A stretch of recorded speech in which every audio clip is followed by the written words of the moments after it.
Welcome to online classes. तो हम क्या पढ़ रहे थे? हम पढ़ रहे थे भूगोल में कक्षा 10वीं का एसएसटी का पार्ट 1 का चैप्टर 1 का पार्ट 7। पहले हमने पार्ट 6 पढ़ा था। पार्ट 6 में हमने क्या बात करी थी? एंड में हम मृदा अपरदन की बात कर रहे थे, किस तरीके से मृदा जो है वो इरोड करी जा रही है, जो हमारी सॉइल है उसका इरोजन हो रहा है और उसके संरक्षण के क्या क्या उपाय हम कर सकते हैं, ये हम पढ़ रहे थे। उसमें हमने क्या क्या पढ़ लिया था? मृदा के कटाव और उसके बहाव की प्रक्रिया को मृदा अपरदन कहा जाता है। जो भी नदियां हैं वो बहाव करके जो मृदा है उसको उड़ा के ले जाती है, अपरदन कर देती है, उस प्रक्रिया में मृदा अपरदन कहा जाता है। ये आपका परिभाषा हो गई है, ठीक है। ये परिभाषा हो चुकी है, आपके 1 नंबर में आ सकता है कि मृदा अपरदन किसे कहते हैं, तो आप ये लिख दीजिए। अब मृदा के बनने और अपरदन की क्रियाएं आमतौर पर साथ साथ चलती है, ये मैं आपको कल पिछले वाले पार्ट में भी बता चुका हूं, और दोनों में संतुलन होता है। तो एक तो बनने की प्रक्रिया, मतलब सॉइल जो है बन भी रही है और रिवर और बाकी चीजों से वो उड़ के दूसरी जगह भी जा रही है, तो एक प्रोसेस चलता रहता है। एक तरह से उड़ेगी तो दूसरी जगह से वापस उसको कर देगी, जैसे ये उड़ा के कहीं और देगी तो उसी तरीके से कोई और रिवर उड़ा के यहाँ पे रहेगी। तो इस तरीके से जो है मृदा एक जगह से दूसरी जगह पे जाती रहेगी, तो एक जगह बनेगी फिर एक जगह उड़ेगी, तो इस तरीके से चलता रहेगा। अपरदन और उसके बनने की प्रक्रिया चलती रहेगी तो हमारा क्या होगा? दोनों में संतुलन होता है इस तरीके से। कब? परंतु मानवीय क्रियाओं जैसे वनोन्मूलन, पेड़ पौधे काट दिए, अति पशुचारण और निर्माण और खनन इत्यादि से कई बार यह संतुलन भंग हो जाता है। जो संतुलन है सॉइल बनने का और सॉइल अपरदन का, मतलब मृदा बनने का और मृदा अपरदन का, ये भंग हो जाता है मानव क्रियाओं के द्वारा, क्योंकि मानव जो है अपने लिए कई सारे जो संसाधन है उनका उपयोग करता है, और उपयोग करने के कारण हमारे पास उनकी कमी हो जाती है, और कमी हो जाने के कारण जो मृदा अपरदन है वो ज्यादा हो जाता है।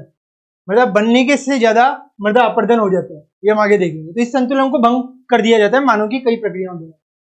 तो तथा प्राकृतिक तत्व जैसे पवन, हवा, हिमनदी, ग्लेशियर्स आपने देखे होंगे, जल मृदा अपरदन करते हैं। तो ये सारे जो है प्राकृतिक तत्व, पवन, ग्लेशियर्स, जल, ये मृदा अपरदन करते हैं। मैंने आपको बताया रिवर मृदा अपरदन करती है, जो नदियां हैं वो मृदा अपरदन करती है। उसी तरीके से ग्लेशियर पिघलने के बाद जैसे ही मृदा में आते हैं तो वो कुछ मृदा को लेके दूसरी जगह पे चले जाते हैं। हवा भी वही करती है, हवा एक चीज को दूसरी जगह से, आप जानते हैं ना, उड़ा के ले जाती है, उस तरीके से ये मृदा को भी उड़ा के ले जाती है। और जल भी, जो मैंने नदियों के बारे में बताया वो होता है। तो इस तरीके से ये सब जो है मृदा अपरदन करते हैं।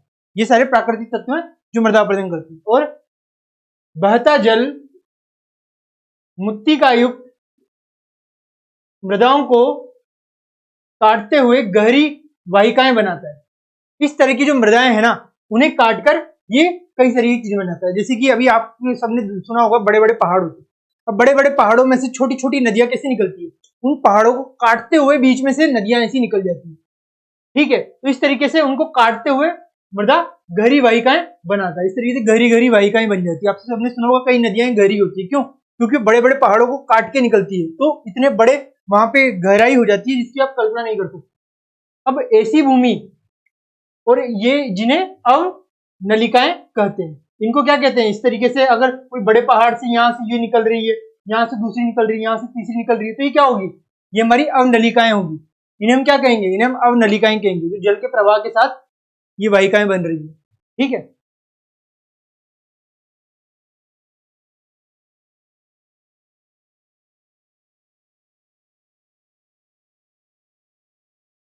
अब हम आगे देखते हैं। ये हो गया आपका अवनलिकाएं। तो आपसे प्रश्न पूछा जा सकता है कि अवनलिकाएं किसे कहते हैं? तो अब क्या कहेंगे? बहता जल मूर्तिकायुक्त मृदाओं को काटते हुए गहरी वाहिकाएं बनाता है। जैसे मैंने आपको बताया गहरी गहरी वाहिकाएं बनाता है, तो इनको क्या कहते हैं? इनको कहते हैं अवनलिकाएं। इनको क्या कहते हैं? इनको कहते हैं अवनलिकाएं, ठीक है। अब आगे चलते हैं। ऐसी भूमि जोतने योग्य नहीं रहती, मगर ऐसी भूमि जहां पे इस तरीके से नदियां जो है बहा के ले जा रही है, अवनलिकाएं हैं, वहां पे आप कोई भी चीज जोत नहीं सकते, और इसे उत्खात भूमि कहते हैं। उत्खात भूमि मतलब बैडलैंड, मतलब यहाँ पे आप कुछ भी जोत नहीं सकते, कुछ भी उगा नहीं सकते, बैडलैंड हो जाता है वो सॉइल इरोजन के कारण, मतलब मृदा अपरदन के कारण। तो इसे हम बैडलैंड करते हैं, यहाँ पे हम कुछ भी उगा नहीं सकते। अब आगे चलते हैं। चंबल बेसिन में ऐसी भूमि को खड्ड भूमि कहा जाता है, मतलब रेवाइन मतलब खड्ड भूमि। इस तरीके की जो भूमि होती है उसे क्या कहते हैं, उसे खड्ड भूमि कहते हैं। अब कई बार जल विस्तृत क्षेत्र को ढके हुए ढाल के साथ नीचे की ओर बहाता है। कई बार जो है ढाल के साथ वो उस क्षेत्र को जो है बहा ले जाता है। मैंने आपको बताया बहाता है, मगर कई बार ढाल जो है ना उसके साथ वो नीचे की ओर बहाने लग जाएगा। तो क्या होगा ऐसी स्थिति में इस क्षेत्र की ऊपरी मृदा घुलकर जल के साथ बह जाती है। तो कभी कभी ये जब मृदा अपर्दन होगा तो उसके साथ साथ जो हमारा ढाल होगा ना उसे भी ये बहा के ले जाएगा, कि सिर्फ हमारी मृदा का अपर्दन करना था, मगर साथ में इसने जो उसका ढाल है उसको भी ये बहा के ले गया। अब आगे देखते हैं क्या है। इसे चादर अपर्दन कहते हैं। अब क्योंकि इसमें एक बहुत बड़ी चादर, एक बहुत बड़ा ढाल को उसने उड़ा के ले गया, बहा के ले गया, तो उसे क्या कहेंगे, शीट अपर्दन, मतलब शीट इरोजन या फिर चादर अपर्दन। जैसे सोइल इरोजन था वैसी चादर अपर्दन। सोइल इरोजन में सिर्फ मृदा को उड़ा के ले जा रहे हैं, मगर इसमें एक बहुत बड़े ढाल को भी उड़ा के ले जा रहे हैं, तो वो शीट हो गया। इस वजह से हमने इसको चादर अपर्दन कह दिया। ठीक है, आगे देखते हैं। पवन द्वारा मैदान अथवा ढालू क्षेत्र से मृदा को उड़ा ले जाने की प्रक्रिया को पवन अपर्दन कहते हैं। और अगर हवा ले जाए, जैसे कि अभी मैंने बताया कि पवन अपर्दन किसे कहते हैं, तो जो पवन से अपर्दन हो मृदा का उसे पवन अपर्दन कहते हैं। अपर्दन मतलब किसी भी चीज को उड़ा ले जाना। यहाँ पे मृदा को उड़ाया ले जा रहा है कौन, पवन। आगे देखते हैं। कृषि के गलत तरीकों से भी मृदा अपर्दन होता है। अब कई बार जो है हम कृषि इस तरीके से कर देते हैं कि मृदा जो है वो अपने आप इरोड हो जाती है, क्योंकि हमारी जो कृषि के तरीके हैं वो इतने साइंटिफिकली प्रूव्ड नहीं है। वो हमारे पिछले जिस तरीके से पहले हम करते थे उसी तरीके से आज भी करते हैं, तो उस वजह से मृदा अपर्दन होता जा रहा है। अब गलत ढंग से हल चलाने, जैसे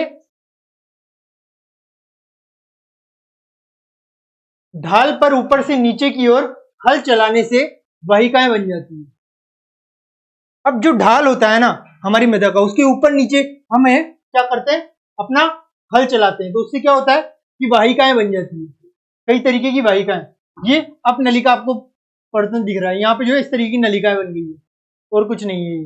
अब इस तरीके की वाहिकाएं जो है बन जाती है ढाल के साथ। ऊपर नीचे जब हम हल चलाते हैं तो आप सबको पता होगा, जब भी हल चलता है तो एक तरीके की आकृति के साथ चल जाता है, तो वो क्या होती है, वाहिकाएं बन जाती है उसमें इस तरीके की। अब जिसके अंदर से बहता पानी आसानी से मृदा का कटाव करता है, और जैसे ही वहां पे पानी छोड़ा जाता है तो जो वाहिकाएं बनी है उससे क्या होता है, मृदा का कटाव होता रहता है, उससे मृदा में वो पानी छोड़ा जाता है तब। अब आगे देखते हैं। ढाल वाली भूमि पर समोच्च रेखाओं के समानांतर हल चलाने से ढाल के साथ जल बहाव की गति घटती है।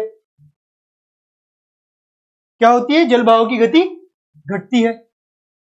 तो ढाल वाली भूमि पर समोच्च रेखाओं के समानांतर हल चलाने से ढाल के साथ जल बहाव की गति घटती है। अगर अपन इस तरीके से समोच्च रेखाओं में समानांतर हल चलाएंगे तो उससे क्या होगा, हमारा जो जल है जो बहाव कर रहा है उसकी गति जो है कम हो जाएगी। क्या हो जाएगी, उसकी गति कम हो जाएगी। तो इसे समोच्च जुताई कहा जाता है। जुताई को क्या कहते हैं, प्लगिंग।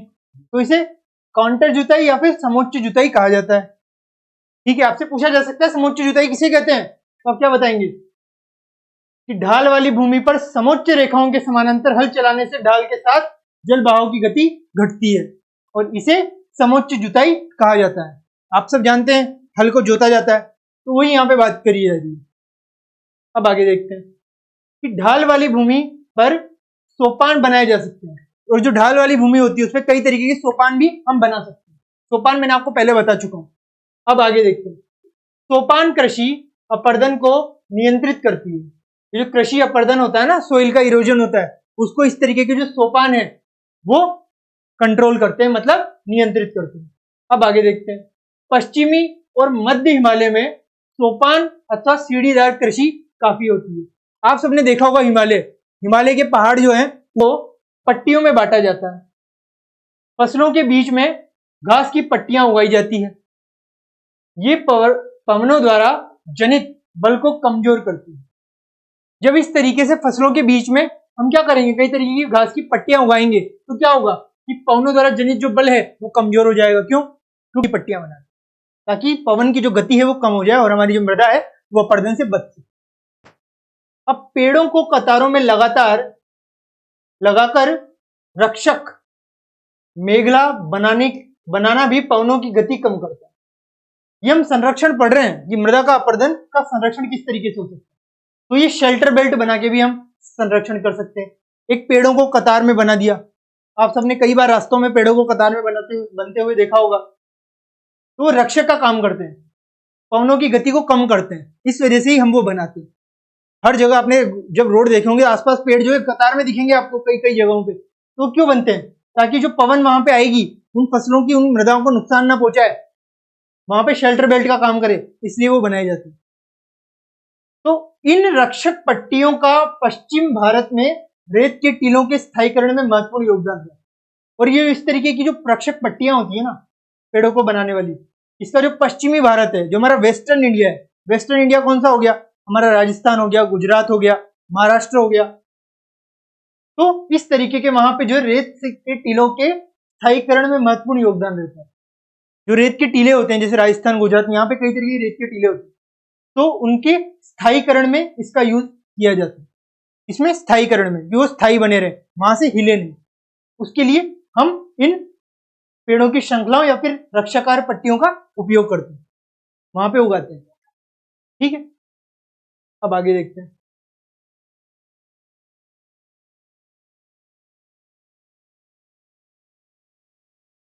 तो कृषि के गलत तरीकों से भी मृदा अपरदन होता है। कृषि के कई कई गलत तरीके होते हैं जिनसे मृदा अपरदन हो जाता है। तो मृदा अपरदन के कई सारे तरीके होते हैं। ठीक है, अब देखिए गलत तरीके से कैसे कर सकते हैं। हल चलाने, जैसे ढाल पर ऊपर से नीचे की ओर हल चलाने से वाहिकाएं बन जाती है, जिसके अंदर से बहता पानी आसानी से मृदा का कटाव करता है और मृदा को उड़ा के ले जाता है।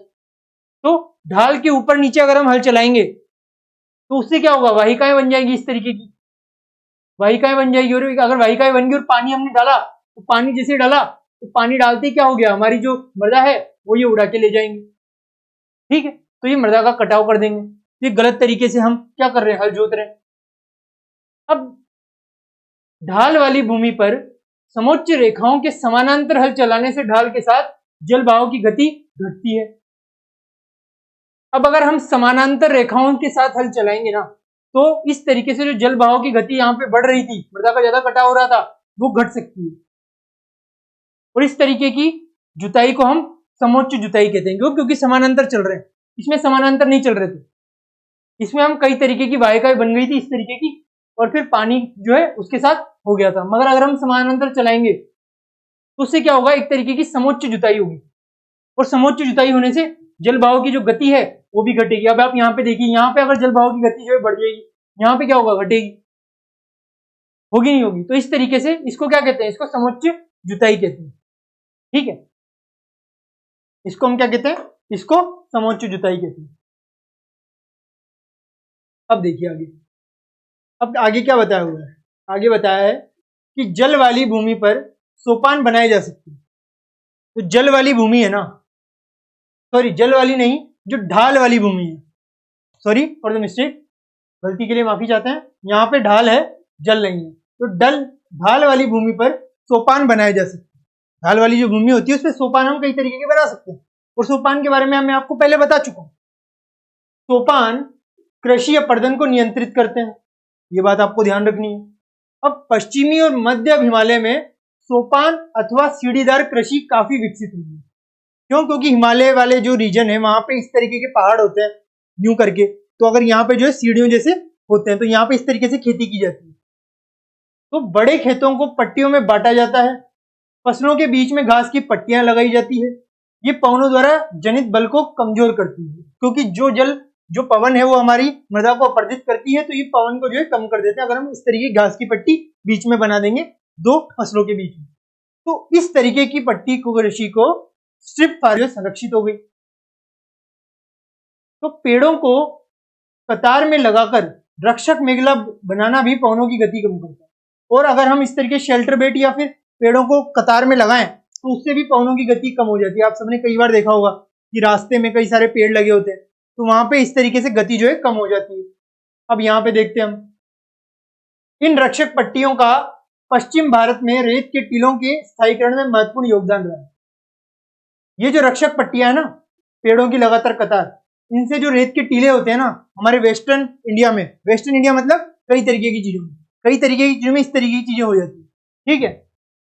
तो स्थायीकरण में इनका यूज होता है, रेत के टीले हो गए तो इनके स्थायीकरण में जो है इसका यूज किया जाता है, ठीक है। अब हम क्या देखते हैं, अब हमारा हो गया है क्या, मृदा अपरदन और उसको संरक्षित करने के उपाय, मतलब मृदा अपरदन और मृदा संरक्षण के बारे में हमने देख लिया। ये हमारा यहां से लेकर के यहां तक संरक्षण के उपाय की बात करता है कि कौन कौन से उपाय हम कर सकते हैं, और बाकी जो है मृदा अपरदन के बारे में बात करता है, किस तरीके से मृदा जो है अपरदित होती है। तो ये तो हमने मृदा अपरदन और उसका संरक्षण पढ़ लिया। अब हम देखते हैं एक तथ्य, क्या देखते हैं अब हम देखते हैं एक तथ्य, इस तथ्य में किस तरीके से चीजें हो रही है। तो ये हमारे भारत की पर्यावरण की दशा को बताता है, ये क्या करता है, हमारे जो भारत है उसके पर्यावरण की दशा को बताता है। किस तरीके से, कि सूखो बाजारी गांव और झुबुआ जिले ने यह दिखाया है कि भूमि निम्नीकरण प्रक्रिया को पलटा जा सकता है। ये कुछ जिला है या गांव है जहां पे ऐसा बताया गया है कि हम भूमि निम्नीकरण की प्रक्रिया को पलट सकते हैं, कि भूमि निम्नीकरण हो रहा है तो हम भूमि को अच्छी तरह से बना सकते हैं।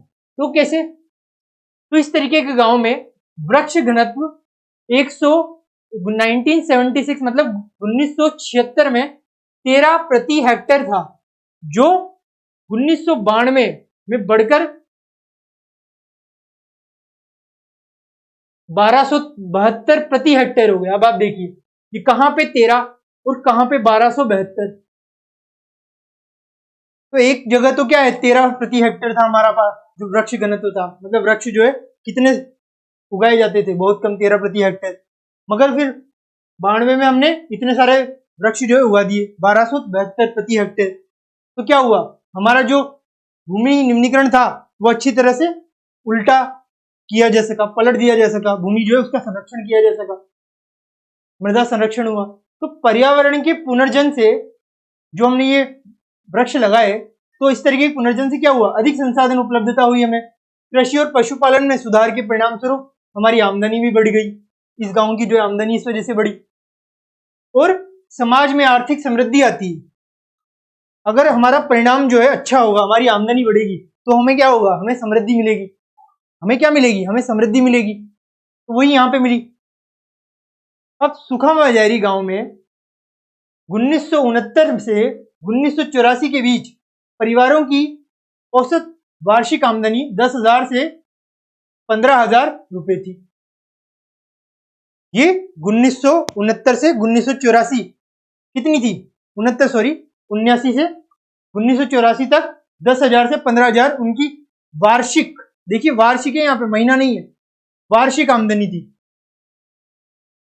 अब जब उन्होंने पेड़ पौधे लगाए, सब किया, वृक्षारोपण किया, तो क्या हुआ, पर्यावरण की पुनर्व्यवस्थापना हुई, और जिसके लिए लोगों द्वारा इसका प्रबंधन आवश्यक है ये बोला गया। और मध्य प्रदेश सरकार ने लोगों को स्वयं फैसला लेने का अधिकार भी दे दिया कि आप बताइए आपको क्या करना है आपके गांव में। और वो प्रदेश की 29 लाख हेक्टेयर भूमि, भारत का लगभग 1% क्षेत्रफल को जल विभाजक प्रबंधन द्वारा हरा भरा बना रहे हैं। तो इस तरीके के जो गांव हैं जहां पे इस तरीके की चीजें हो रही है, वो हरा भरा बना रहे हैं हमारी पृथ्वी को, भूमि को, भारत की भूमि को। और मध्य प्रदेश सरकार ने इसका अधिकार लोगों पे इस वजह से छोड़ा क्योंकि वो अच्छा काम करे। तो ये हमारा पर्यावरण की स्थिति हो गई कि पहले हम 13 प्रति हेक्टेयर वृक्ष उगाते थे, फिर बाद में हमने 1272 प्रति हेक्टेयर किया, तो उससे हमारी आमदनी बढ़ी, हमारा जो है हमें नए नए संसाधन मिले। तो इससे पता लगता है कि पर्यावरण की पुनर्स्थापना करने से बहुत सारी चीजें हमारी हल हो सकती है। क्या हो सकती है, बहुत सारी चीजें हमारी हल हो सकती है। आप ये देखिए, ये क्या दिया हुआ है आपको, यहाँ पे इस तरीके से चीजें बताई हुई है कि कुछ समुदाय हैं वो काम कर रहे हैं, कुछ व्यक्ति हैं वो काम कर रहे हैं, नौकरशाह, भारत सरकार की कई परियोजनाएं चल रही है। तो ये सब क्यों चल रही है, ताकि हमारा विकास हो, क्या हो, हमारा विकास हो। अगर हमारा विकास होगा तभी हम कुछ कर पाएंगे, अगर हमारा विकास नहीं होगा तो हम क्या कर पाएंगे, कुछ नहीं।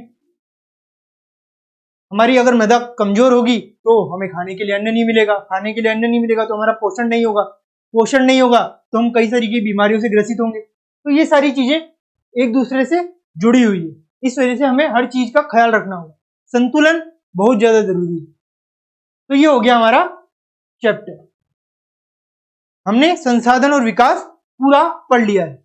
संसाधन में हमने कई सारी तरीके की चीजें पढ़ी, पार्ट 1 में, पार्ट 2 में, पार्ट 3 में, पार्ट 4 में, पार्ट 5 में, और अब ये हमारा पार्ट 6 में और ये पार्ट 7 में। तो टोटल पार्ट 7 में हमने ये चैप्टर कंप्लीट कर लिया। अब हम क्या देखेंगे? अब हम कुछ क्वेश्चन आंसर्स देखेंगे। अब हम कुछ क्वेश्चन आंसर देखेंगे और इनका आंसर जो है ढूंढने का प्रयास करेंगे। चलिए ढूंढते हैं, और फिर उसके बाद मैं आपको कुछ होमवर्क भी दूंगा, वो आपको खुद देखना है कि किस तरीके से होता है। अब देखिए, पहला प्रश्न आपका अभ्यास के लिए हम शुरू करते हैं। बहुवैकल्पिक प्रश्न, मतलब इस आपको कई सारे विकल्प दिए हुए हैं और आपको उन सब में से एक आंसर पे टिक करना है या उसे बताना है। तो देखते हैं, टिक मतलब उस पर राइट का निशान लगाना है। अब देखते हैं क्या है। पहला प्रश्न हमारा क्या कहता है, बहुविकल्पीय प्रश्न, कि लौह अयस्क किस प्रकार का संसाधन है। ये क्या है? ये लौह अयस्क है और हमें बताना है कि ये किस प्रकार का संसाधन है। तो किस प्रकार का संसाधन है ये बताना है। नवीकरण योग्य है, जैव है, प्रवाह है, अनवीकरण योग्य है। अगर आपने मेरे सारे पार्ट्स जो मैंने आपको बताया वो पढ़े हैं चैप्टर की, तो आप इसका आंसर आसानी से दे पाएंगे। मगर जिनको आंसर मिल नहीं पा रहा है उनके लिए मैं आपको बता देता हूं कि किस तरीके से हमें इसका आंसर ढूंढना है। देखिए कि लौह अयस्क किस प्रकार के संसाधन है। अब ये दिख रहा है कि हमें संसाधन के बारे में देखना है और किस प्रकार का पूछा है, तो संसाधनों के प्रकार में हम चले जाएंगे, ठीक है, और लौह अयस्क उसमें ढूंढने की कोशिश करेंगे।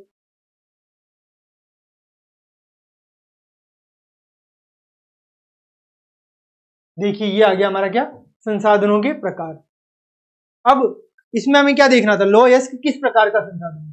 देखिए लौह अयस्क किस प्रकार का संसाधन है। सबसे पहला हमारा क्या था, नवीकरण योग्य। नवीकरण योग्य में तो ये सब है, देखिए सौर ऊर्जा, पवन ऊर्जा, जल, वन, वन्य जीव, तो इसमें तो हमारा आता नहीं है। फिर हमारा दूसरा क्या था, दूसरा था जैव, जैव संसाधन। तो जैव में भी देखिए मनुष्य, वनस्पति, प्राणी, ये सब, तो लौह अयस्क किसमें भी नहीं आता है, ठीक है। और तो हमारे पहले दो जो ऑप्शन थे वो तो हमारे हट गए। अब हमारे पास कितने बचे, अब हमारे पास ये दो तो नहीं हो सकते। अब देखते हैं प्रवाह और अनवीकरणीय। अब प्रवाह तो कुछ हमारा कोई संसाधन का प्रकार है भी नहीं, तो हम देखेंगे अनवीकरणीय योग्य को। देखिए लौह अयस्क अनवीकरणीय योग्य में आता है, नहीं आता है। यहाँ पे देखिए अनवीकरण योग्य संसाधन। अब इसके उदाहरणों में देखते हैं, तो खनिज, जीवाश्म ईंधन इस प्रकार के संसाधनों के उदाहरण हैं। इनके बनने के लिए लाखों वर्ष लगते हैं। इनमें से कुछ संसाधन हैं धातुएं जो पुनः चक्रीय हैं, और कुछ संसाधन जैसे जीवाश्म ईंधन अचक्रीय, एक बार के प्रयोग के साथ ही खत्म हो जाते हैं। तो अनवीकरण योग्य संसाधन मैंने आपको उस टाइम पे बताया था कि वो संसाधन जो क्या होते हैं, जिनको हम दोबारा से नहीं बना सकते। तो लोहा अयस्क किस तरीके का, लोहा अयस्क एक धातु है, लोहा एक धातु होता है, और धातु क्या है, अनवीकरण योग्य संसाधन। तो हमारा आंसर क्या हो गया, अनवीकरण योग्य, जिसे हम दोबारा से नहीं कर सकते, बना नहीं सकते। तुम्हारा आंसर हो जाएगा अनवीकरण योग्य संसाधन। दो एस किस प्रकार का संसाधन है, एक अनवीकरण योग्य संसाधन हो गया। अब जिसने आंसर नहीं मिल पाया है वो यहां से देख लीजिए। अब हमारा दूसरा प्रश्न, इसका उत्तर देखते हैं क्या है। देखिए ज्वारीय ऊर्जा निम्नलिखित में से किस प्रकार का संसाधन है। अब हमें इस तरीके की बात करनी है कि ज्वारीय ऊर्जा किस प्रकार, निम्नलिखित में से किस प्रकार का संसाधन। सबसे पहले पुनः पूर्ति योग्य। तो पुनः पूर्ति योग्य संसाधन क्या होता है, जिसे दोबारा बनाया जा सकता है। नवीकरणीय योग्य संसाधन को पुनः पूर्ति योग्य संसाधन कहते हैं। तो क्या ये होता है, चलिए देखते हैं।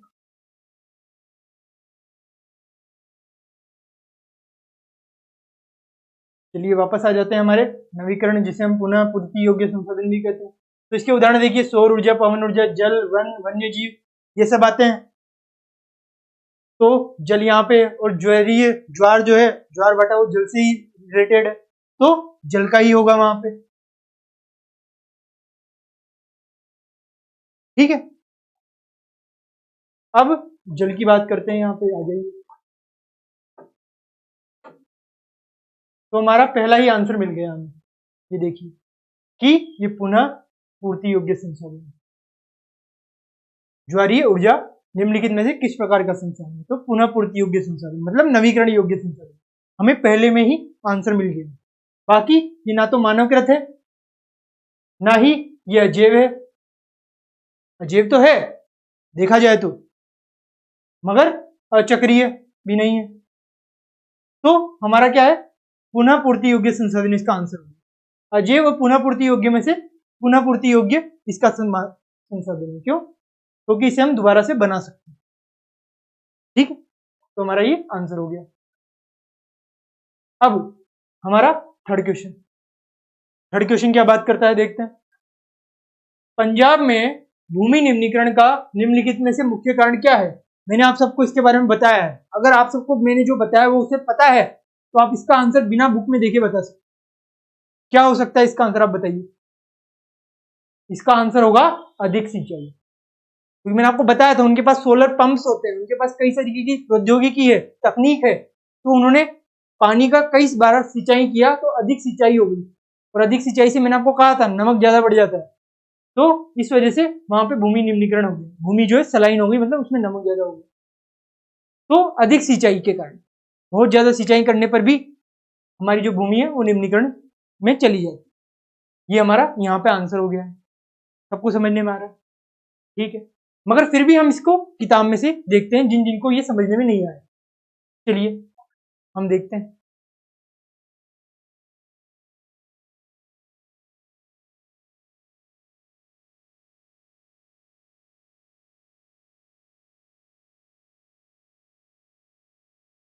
ये देखिए यहाँ पे भूमि निम्नीकरण, इसमें हमें देखना है पंजाब के बारे में। यहाँ देखिए यहाँ पे कहीं लिखा हुआ है? नहीं, यहाँ पे हमें नहीं दिखता है, तो हम दूसरे में देखते हैं। इसमें देखिए मैंने आपको इसमें कहीं बार बताया था, कहीं ना कहीं आपको मिल जाएगा, देखिएगा।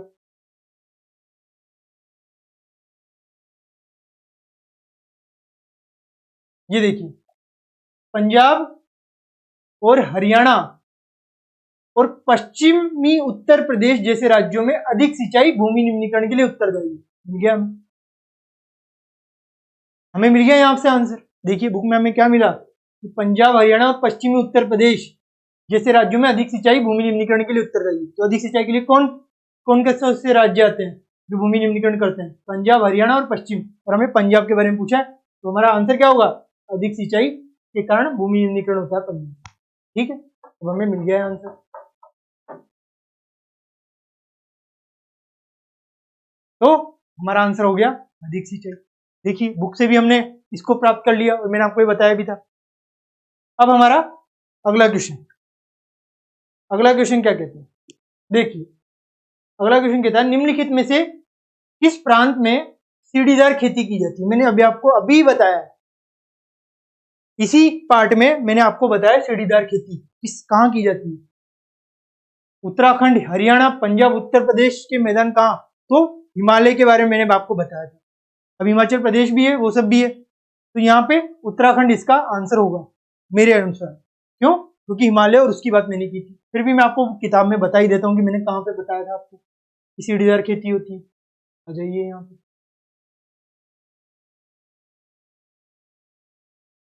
ये देखिए यहाँ पे क्या लिख रहा है? पश्चिमी और मध्य हिमालय में सोपान अथवा सीढ़ीदार कृषि काफी विकसित है। मध्य हिमालय के उधर कहां पे? तो वहां पे हिमाचल प्रदेश आता है, उत्तराखंड आता है, हमारा अक्साई चीन वो सब। तो इस वजह से हमारा ये सीढ़ीदार वाला का आंसर क्या होगा? उत्तराखंड होगा। ठीक है, हमारा ये उत्तराखंड होगा। तो ये हमारा 4 क्वेश्चन हो गए। अब इसके बाद के कुछ क्वेश्चन हम हमारे नेक्स्ट पार्ट में करेंगे। तो हमारा 8वां पार्ट हमारा आखिरी पार्ट होगा इस चैप्टर का। ठीक है, तब तक के लिए thank you very much, have a nice day.